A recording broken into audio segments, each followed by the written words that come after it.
کوئی کارکردگی دکھانے کے لیے نہ ہو, آپ نے 4 سال میں ایک پتھر اٹھا کے ادھر سے ادھر نہ رکھا ہو, تو آپ 4 سال کا اختتام کیسے کرتے ہیں؟ وہ چور ہے, وہ کھا گیا ہے, اس کو پکڑ لو, اس کو گھسیٹو, آگ لگا دو, سر توڑ دو, پھر آپ یہ کرتے ہیں. سچ تسمے باندھ رہا ہوتا ہے, جھوٹ پوری دنیا کا چکر لگا کے آ جاتا ہے. جو بچے ان کے ورگلانے میں آ گئے پہلے, مجھے تکلیف ہے, آج وہ کہاں پڑے ہیں؟ آج وہ جیلوں میں ہیں اور ان کو پوچھنے والا کوئی نہیں ہے. ان کے مستقبل کو برباد کرنے والے, ان کو 10-10 سال قید میں ڈلوانے والے اپنے بچے آرام سے باہر بیٹھے ہوئے ہیں, ان کو کوئی خطرہ نہیں ہے. تحریک انصاف القادر ٹرسٹ کے اس فیصلے کے خلاف ہائی کورٹ میں اپیل دائر کرے گی. میڈیا سے گفتگو میں پارٹی چیئرمین نے کہا کہ یہ کیس سیاسی محرکات پر مبنی تھا. پروسیکیوشن اپنا کیس ثابت کرنے میں ناکام رہا. سرکاری گواہ بھی تسلیم کر رہے ہیں کہ اس سے سرکار کا نقصان نہیں ہوا. کل جو یہ القادر یونیورسٹی ٹرسٹ کیس ہے, کل اس کے خلاف جو ہے نا تحریک انصاف باقاعدہ اسلام آباد ہائی کورٹ میں جو ہے اپنا ریٹ داخل کرے گی. اس کیس کا ابتدا میں نام تھا القادر ٹرسٹ کیس. وہ صرف اس کا نام اس لیے چینج کر دیا گیا تاکہ لوگوں کے ذہنوں میں یہ ڈالے کہ یہ 190 ملین کرپشن کا کیس ہے, جبکہ یہ کیس کرپشن کا ہے ہی نہیں. وہ حسن نواز ہے, اس سے پوچھا جائے کہ میاں تم نے یہ پیسے برطانیہ لے کے کیسے گئے 40 ارب روپے سے زیادہ, جس کے حوالے سے تم نے ون ہائٹ پارک جو یہ بلڈنگ ہے خریدی, وہ کیسے خریدی؟ نارتھ کراچی میں 7 سال کے سارم کی پوسٹ مارٹم سے پتہ چلا ہے کہ اسے زیادتی کی گئی اور گلا دبا کر قتل کیا گیا. پولیس نے شک کی بنیاد پر بچے کے قریبی رشتہ دار کو حراست میں لیا ہے. رپورٹ کر رہے ہیں دانیال سید.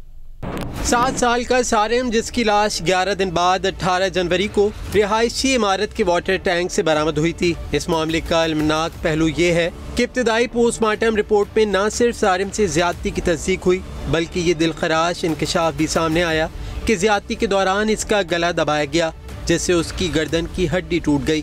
S S P Anil Haider کا بتانا ہے کہ شک کی بنا پر بچے کے قریبی رشتہ دار کو حراست میں لیا گیا ہے. زیر حراست ملزم کا ڈی این اے بھی کروایا جا رہا ہے.